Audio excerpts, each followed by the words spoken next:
Tendemos a adotar uma perspectiva exagerada sobre a natureza de um ataque espiritual, influenciados por filmes, televisão e a cultura popular, os quais moldaram uma imagem específica do que um ataque espiritual supostamente envolve. No entanto, a percepção geral do mundo sobre o que constitui um ataque espiritual difere consideravelmente da realidade. A forma como esses ataques se manifesta costuma ser muito diferente da representação típica de possessão demoníaca completa retratada na mídia. Seria equivocado assumir que todos os aspectos dos ataques espirituais se assemelham a casos extremos de possessão, pois na maioria das vezes isso não ocorre. Os ataques espirituais se manifestam de maneiras muito mais sutis, ocorrendo onde menos se espera ou se percebe. A principal tática do adversário é o engano, não a agressão direta. Ele prefere se ocultar nas sombras e na escuridão, nunca se revelando completamente, pois busca obter acesso completo sem ser detectado. Se mostrasse sua verdadeira natureza e intenções, seria mais fácil para as pessoas invocarem a proteção divina e repelirem o mal. No entanto, ele prefere se disfarçar, aparecendo como um lobo em pele de cordeiro, utilizando enganos e mentiras, ou se camuflando por meio de mudanças sutis na vida cotidiana. Dessa forma, não apenas evita suspeitas, mas também torna a luta contra ele mais difícil, já que suas vítimas não conseguem identificá-lo nem se defender adequadamente. É essencial estar ciente de que não se pode combater algo que não se compreende. Por isso, gostaria de destacar alguns sinais que podem indicar que você está enfrentando um ataque espiritual. Reconhecer esses sinais pode ajudá-lo a identificar os ataques e a se defender contra eles. Para começar, um dos sinais de que você pode estar sob ataque espiritual é quando os problemas parecem surgir de forma avassaladora, um após o outro, sem intervalos para respirar. Em outras palavras, você se vê enfrentando uma sucessão de desafios, como se não pudesse encontrar um momento de paz. Como diz o ditado, quando chove, derrama. Muitas vezes testemunhamos pessoas enfrentando uma série de desafios, como perda de emprego, luto pela morte de entes queridos, doenças na família e até mesmo envolvimento em acidentes automobilísticos, tudo em um curto espaço de tempo. Esses eventos sucessivos podem parecer não dar trégua, deixando pouco tempo para respirar. O ponto crucial para reconhecer isso como um possível ataque espiritual é observar sua reação. O objetivo desse tipo de ataque é manter sua atenção nos problemas, desviando-a da solução, que é Jesus. Ele foi desenhado para distrair você, fazendo com que se concentre nos desafios em vez de na fé. Esses ataques visam sufocar sua esperança e semear dúvidas em sua mente, buscando desencorajá-lo. No entanto, em meio a tudo isso, a chave para superar é nunca perder de vista Jesus. Ele é a luz que guia mesmo nos momentos mais sombrios. Deixe-me contar uma história que ilustra esse ponto. Você se lembra de quando Pedro caminhou sobre as águas? Os discípulos estavam enfrentando uma tempestade feroz no mar da Galileia, quando de repente viram Jesus caminhando em direção a eles sobre as ondas. Pedro, ao ver Jesus, pediu para se juntar a ele, e Jesus concordou. Pedro saiu da segurança do barco e caminhou sobre as águas por um tempo. No entanto, quando as ondas começaram a ficar mais altas, Pedro se distraiu e tirou os olhos de Jesus. Foi então que ele começou a afundar, pedindo socorro para os outros discípulos no barco. Possivelmente, o próprio orgulho de Pedro pode ter se tornado uma distração do que realmente importava: manter o foco em Jesus. O mesmo se aplica a nós. Devemos fixar nossos olhos em Jesus e não nas circunstâncias ao nosso redor. Ao mantermos esse foco singular, podemos nos proteger contra os ataques espirituais. Portanto, lembre-se disso se sentir que está sendo submergido por uma onda de ataques espirituais. Mantenha os olhos em Jesus. Se sentir que está se afogando, mantenha o foco em Jesus. Outro sinal de um ataque espiritual é quando velhos hábitos e estilos de vida ressurgem. Como cristãos, ao nos entregarmos ao Senhor, fizemos mudanças significativas em nossas vidas. Mas isso é apenas o começo. O inimigo não desistirá facilmente. Ele lutará para nos atrair de volta ao caminho anterior.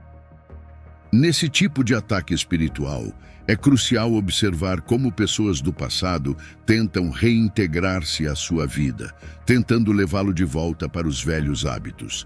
Certas pessoas ao seu redor podem começar a seduzi-lo, incentivando-o a retornar a padrões de comportamento pecaminosos.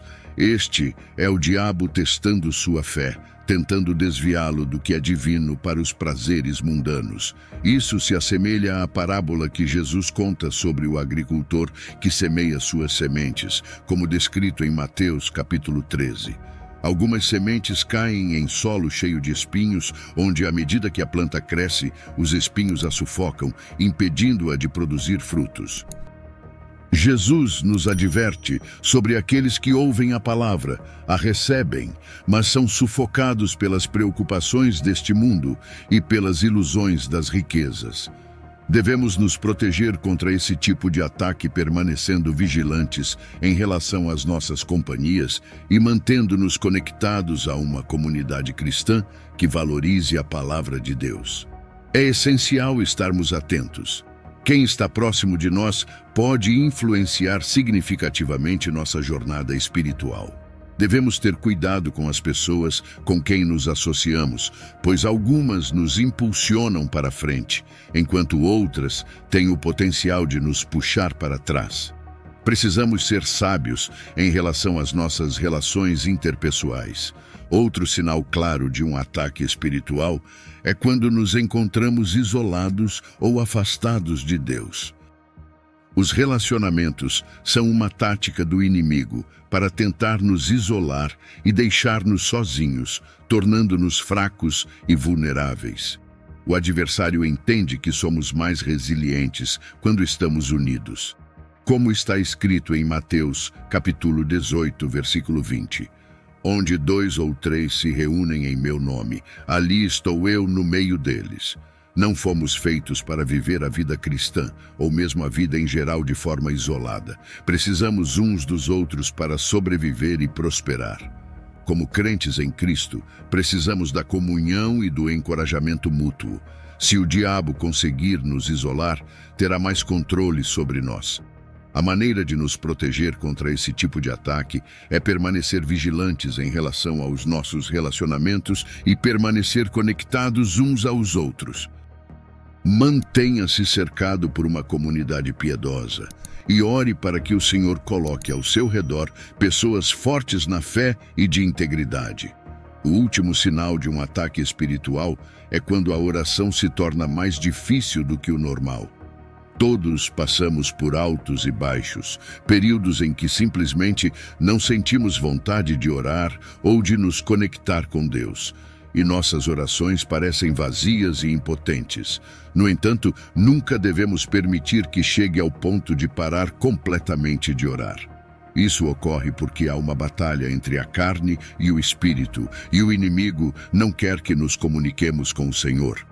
Em momentos como esse, devemos redobrar nossos esforços, jejuando e orando ainda mais, pois algumas batalhas só podem ser vencidas através da oração e do jejum.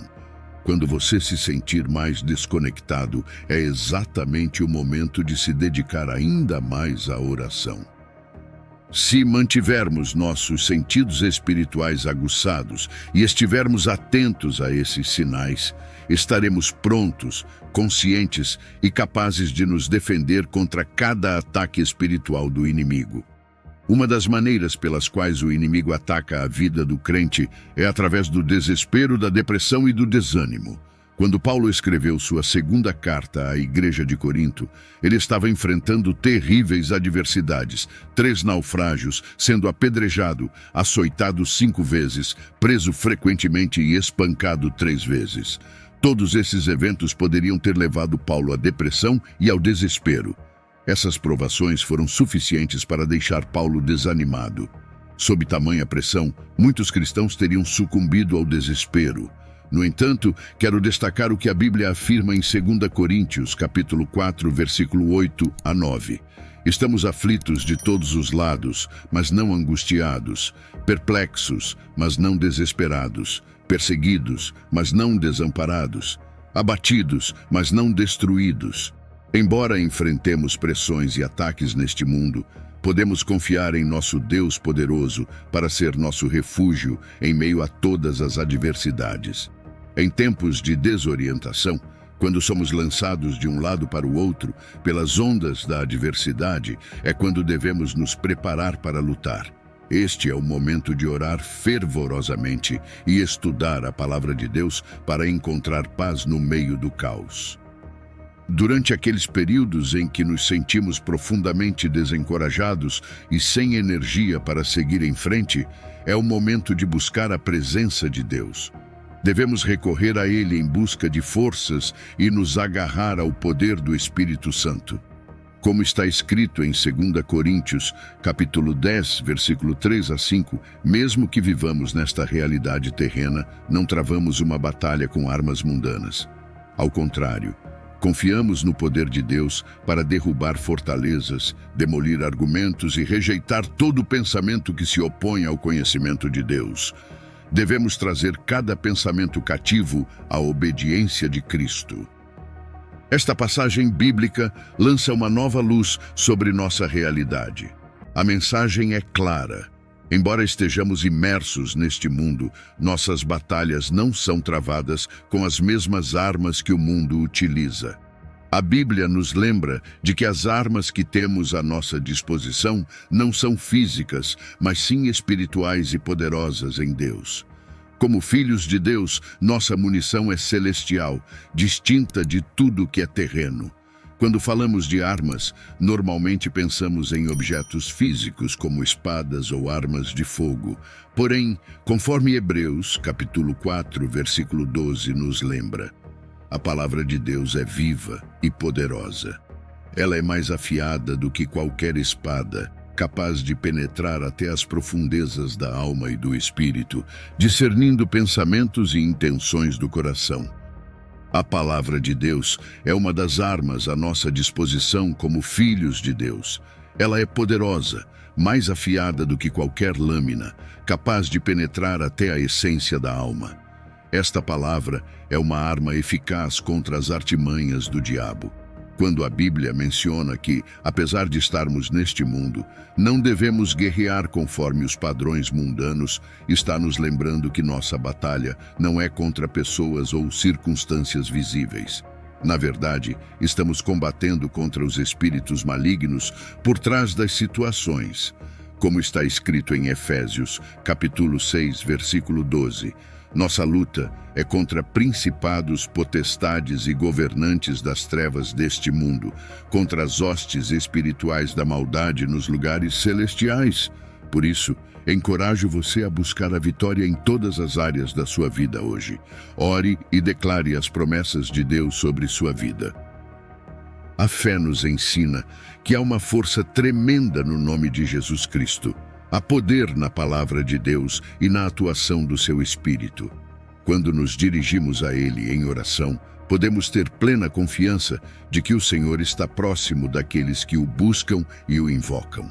Confiamos que Deus frustrará todos os planos do inimigo e que Ele determinará o desfecho final em todas as questões que nos concernem. Os desafios que você enfrenta, as batalhas que trava, não determinam o resultado final. É o Senhor quem tem a palavra final sobre todas as coisas.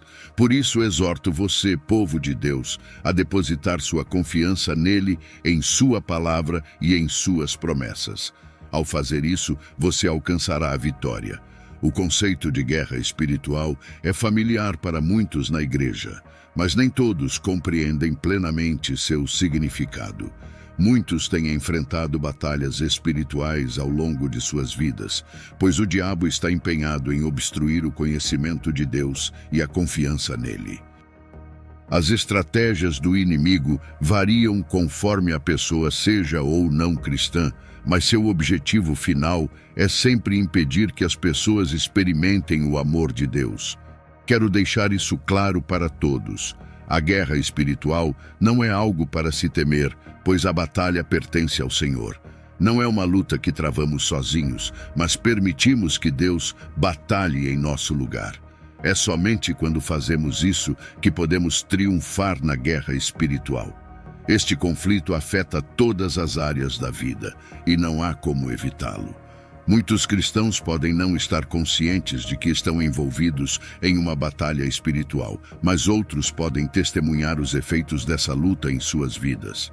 Eles se tornam vítimas da guerra espiritual, manifestando desânimo, depressão, opressão e derrota. Alguns enfrentam divórcio, sofrendo com conflitos conjugais e familiares, além de abusos. Esses são apenas alguns dos sinais visíveis das batalhas que esses fiéis enfrentam. Permita-me compartilhar algumas visões sobre as estratégias do inimigo na guerra espiritual. Há 4 objetivos que o inimigo visa alcançar ao atacar os crentes. Esses objetivos incluem desencorajar, distrair, instigar o descontentamento e semear a discórdia. O inimigo procura minar sua fé, desviá-lo de sua vocação com prazeres mundanos e tentações, perturbar a paz em sua vida e criar divisões entre você e outros crentes para interromper a unidade do Evangelho. Então, como você conquista a vitória? A Bíblia nos ensina que Jesus frequentemente se retirava para lugares solitários para orar. É crucial reservar regularmente momentos a sós com Deus, preferencialmente longe de distrações. Assim como Jesus buscava dedicar toda a sua atenção a Deus e passar tempo com seu Pai Celestial, nós também precisamos seguir esse exemplo. A oração é uma arma poderosa na guerra espiritual. Quando você ora, entrega suas batalhas a Deus, convidando-o a intervir em seu favor.